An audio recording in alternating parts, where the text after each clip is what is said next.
Hello friends, welcome to my YouTube channel. आप सभी का बहुत बहुत स्वागत है हमारे यूट्यूब चैनल में। दोस्तों, आज को हम क्लास 12 बायोलॉजी से related top 30 most brilliant objective question करेंगे, जो कि आपके आने वाले इंटर बोर्ड परीक्षा के लिए सभी क्वेश्चन मोस्ट इंपोर्टेंट क्वेश्चन है। तो वीडियो को शुरू से लेकर अंत तक जरूर देखिएगा। सभी क्वेश्चन दोस्तों आपके आने वाले इंटर बोर्ड परीक्षा के लिए इंपॉर्टेंट है। और दोस्तों, आपके जो आने वाले बोर्ड परीक्षा है उसमें दोस्तों अधिकतर क्वेश्चन आपको इसी में से देखने को मिल जाएगा। तो वीडियो को शुरू से लेकर अंत तक जरूर देखिएगा। आज का देखिए दोस्तों, हमारा पहला क्वेश्चन है क्लास 12 बायोलॉजी का दोस्तों यहाँ पर कि निम्न में से कौन बीजांड का भाग नहीं है। मतलब which of the following is not a part of ovule. इसका सही जवाब है ऑप्शन नंबर घ। देखिए दोस्तों, इंटोथेसियस जो होता है यह बीजांड का भाग नहीं होता है। तो आपको याद रखना है, सही जवाब हो गया ऑप्शन नंबर घ। अगला क्वेश्चन है दोस्तों यहाँ पर अनुवांशिकी के जनक किन्हें कहा जाता है। मतलब who is considered as father of genetics. इसका सही जवाब है ऑप्शन नंबर ग, मेंडल। देखिए दोस्तों, मेंडल एक वैज्ञानिक थे जिन्हें अनुवांशिकी के जनक मतलब यहाँ पर फादर ऑफ जेनेटिक्स का जन्मदाता कहा जाता है।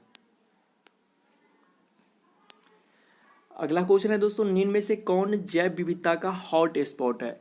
इसका सही जवाब है ऑप्शन नंबर ख, वेस्टर्न घाट। देखिए दोस्तों, वेस्टर्न घाट जो होता है यह जैव विविधता का एक हॉट स्पॉट होता है। मतलब which one of the following hot spot of biodiversity. तो आपको याद रखना है, सही जवाब हो गया ऑप्शन नंबर बी। अगला क्वेश्चन है दोस्तों, एक पारिस्थितिक तंत्र में इनमें से मनुष्य किस पोषी स्तर के अंतर्गत आता है। इसका सही जवाब है ऑप्शन नंबर ग, सर्वभक्षी। मतलब which of the following is trophic level of man is an ecosystem. मतलब ओमिवोरेसिस के अंतर्गत आते हैं दोस्तों, सर्वभक्षी के अंतर्गत आते हैं। अगला क्वेश्चन है दोस्तों, चिड़ियों के द्वारा परागण कहलाता है। मतलब pollination bye birds is called. इसका सही जवाब है ऑप्शन नंबर ग, मतलब ऑर्निथोफिलिम। देखिए दोस्तों, ऑर्निथोफिली चिड़िया के द्वारा परागण कहलाता है।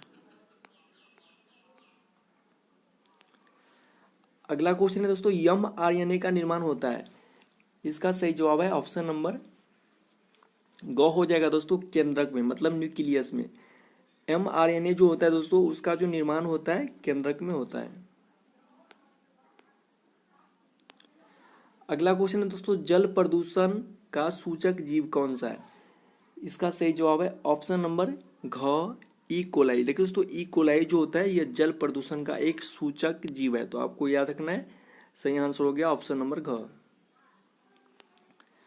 अगला क्वेश्चन है दोस्तों, ध्वनि प्रदूषण की माप इकाई क्या है। मतलब नॉइज पोल्यूशन इज मेजर्ड, मतलब इसे किसके द्वारा मापा जाता है, ये आपको पता होना चाहिए। इसका सही जवाब है ऑप्शन नंबर क, डेसीबल के द्वारा। देखिए दोस्तों, डेसीबल के द्वारा ही ध्वनि को मापा जाता है।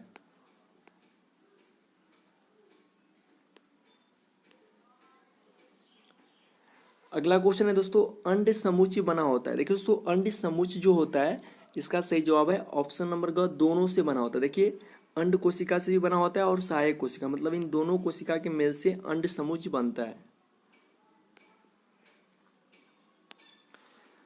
अगला क्वेश्चन है दोस्तों, इनमें से किसे जंक डीएनए कहा जाता है। इसका सही जवाब है ऑप्शन नंबर ख, नॉन कोडिंग क्रम को। देखिए दोस्तों, जंक जो डीएनए होता है यह नॉन कोडिंग क्रम को ही कहा जाता है। अगला क्वेश्चन है दोस्तों, एक वन तालाब पारिस्थितिक तंत्र में ऊर्जा का पिरामिड रहता है। इसका सही जवाब है दोस्तों ऑप्शन नंबर क, सदैव सीधा रहता है। मतलब ऑलवेज अपराइट रहता है। आपको हमेशा याद रखना है, एक वन तालाब जो पारिस्थितिक तंत्र होता है उसमें जो ऊर्जा का पिरामिड रहता है दोस्तों सदैव सीधा रहता है। अगला क्वेश्चन है दोस्तों, इनमें से किस एंटीबायोटिक की खोज सर्वप्रथम हुई। इसका सही जवाब है ऑप्शन नंबर घ, पेनिसिलिन। देखिए दोस्तों, पेनिसिलिन एक ऐसा एंटीबायोटिक है जिसका खोज सबसे पहले हुआ था।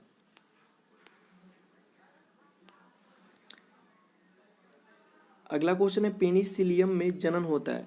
पेनिसिलियम जो रिप्रोड्यूस करता है वो किसके द्वारा। तो देखिए दोस्तों, पेनिसिलियम जो जो जनन होता है यह किसके द्वारा होता है। इसका सही जवाब है ऑप्शन नंबर घ, कोनिडिया के द्वारा होता है। आपको याद रखना है, पेनिसिलियम जनन किसके द्वारा होता है, कोनिडिया के द्वारा होता है। अगला क्वेश्चन है, मेंडल ने प्रतिपादित किया। देखिए दोस्तों, मेंडल एक वैज्ञानिक थे जिन्होंने कौन सा नियम प्रतिपादित किया था। तो क एवं ख दोनों, मतलब प्रभाविता और पृथक्करण, ये दोनों नियम जो है दोस्तों मेंडल ने प्रतिपादित किया था।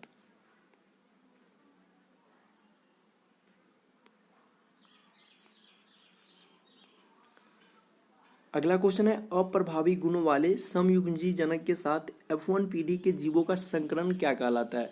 मतलब एक cross between F1 hybrid and its homozygous recessive parent is called.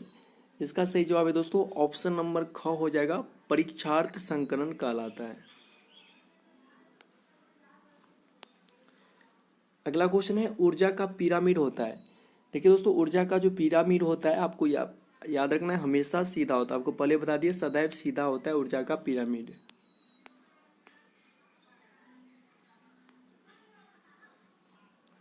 अगला क्वेश्चन है दोस्तों यहाँ पर रवीश कोलोस्ट्रम में कई प्रकार के डॉट डॉट समाहित होते हैं जो नवजात शिशु में प्रतिरोधी क्षमता उत्पन्न करते हैं। इसका सही जवाब है ऑप्शन नंबर ख हो जाएगा दोस्तों, प्रतिरक्षी एंटीबॉडी तत्व। यह कैसा होता है दोस्तों? समित होता है।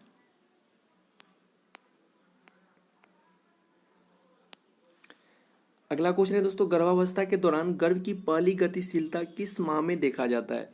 मतलब the first movement of fetus observed during the month of pregnancy of. देखिए दोस्तों जब गर्भावस्था के दौरान जो होता है गर्भ की जो पहली गतिशीलता होता है दोस्तों ये किस माह में देखा जाता है? मोस्ट इंपोर्टेंट क्वेश्चन है। इसका सही जवाब है ऑप्शन नंबर ग, 5वें माह में पता चल जाता है, मतलब 5वें माह में देखा जाता है। अगला क्वेश्चन है दोस्तों शिशु के लिंग का निर्धारण किसके द्वारा होता है? ये भी मोस्ट इंपोर्टेंट क्वेश्चन है। Who is responsible for the जो है डिटर्मिनेंस ऑफ बेबी। इसका सही जवाब है दोस्तों ऑप्शन नंबर हो जाएगा क हो जाएगा, पिता के द्वारा ही दोस्तों शिशु के जो है लिंग का निर्धारण होता है। अगला क्वेश्चन है 8 से 16 कोरक कंदो जो होता है यानी ब्लास्टोमियर्स वाले भ्रूण को कहते हैं। देखिए दोस्तों इसका जो सही जवाब होगा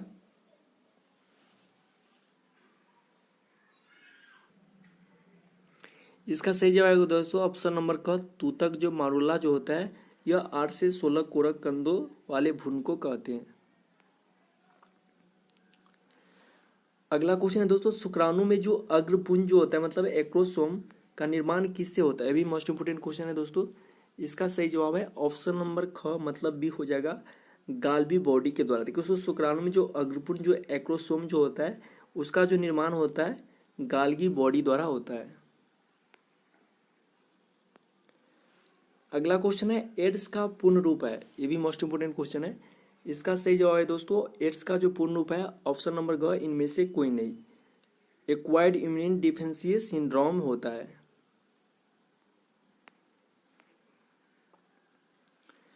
अगला क्वेश्चन है दोस्तों ब्रीसन कोष का कार्य क्या होता है?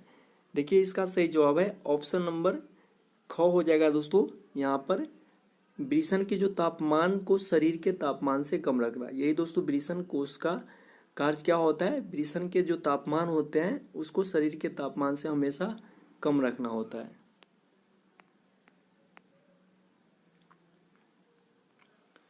अगला क्वेश्चन है दोस्तों किसके अध्ययन को ऑन्कोलॉजी कहते हैं? देखिए दोस्तों ये क्वेश्चन बार बार पूछे जाते हैं तो आपको याद रखना है। इसका सही जवाब है ऑप्शन नंबर ग, फाइलेरिया, मतलब जिसे कैंसर बोलते हैं उसी के अध्ययन को दोस्तों ऑन्कोलॉजी कहा जाता है।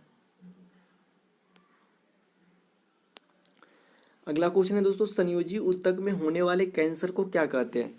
इसका सही जवाब है दोस्तों ऑप्शन नंबर क, सारकोमा कहते हैं। देखिए दोस्तों संयोजी ऊतक में जो होने वाले कैंसर होते हैं उसको हम सारकोमा कहते हैं। अगला क्वेश्चन है दोस्तों आईजीएम एंटीबॉडी पाया जाता है। इसका सही जवाब है ऑप्शन नंबर ख, रक्त में। देखिए दोस्तों ब्लड जो होता है उसी में आईजीएम एंटीबॉडी पाया जाता है। अगला क्वेश्चन है निम्नलिखित में से किस रोग में कीट रोग वाहक होता है? इसका सही जवाब है ऑप्शन नंबर क, मलेरिया। देखिए दोस्तों मलेरिया जो होता है इसमें एक ऐसा रोग होता है जिसमें कीट रोग वाहक होता है। अगला क्वेश्चन है प्रत्येक प्रतिरक्षी अणु में कितने पेप्टाइड श्रृंखलाएं होती है? इसका सही जवाब है ऑप्शन नंबर ग, टोटल 4 श्रृंखलाएं होती है। तो आज के लिए दोस्तों वीडियो अच्छा हो तो लाइक जरूर कीजिएगा और चैनल को सब्सक्राइब नहीं किया तो सब्सक्राइब जरूर कर लीजिए।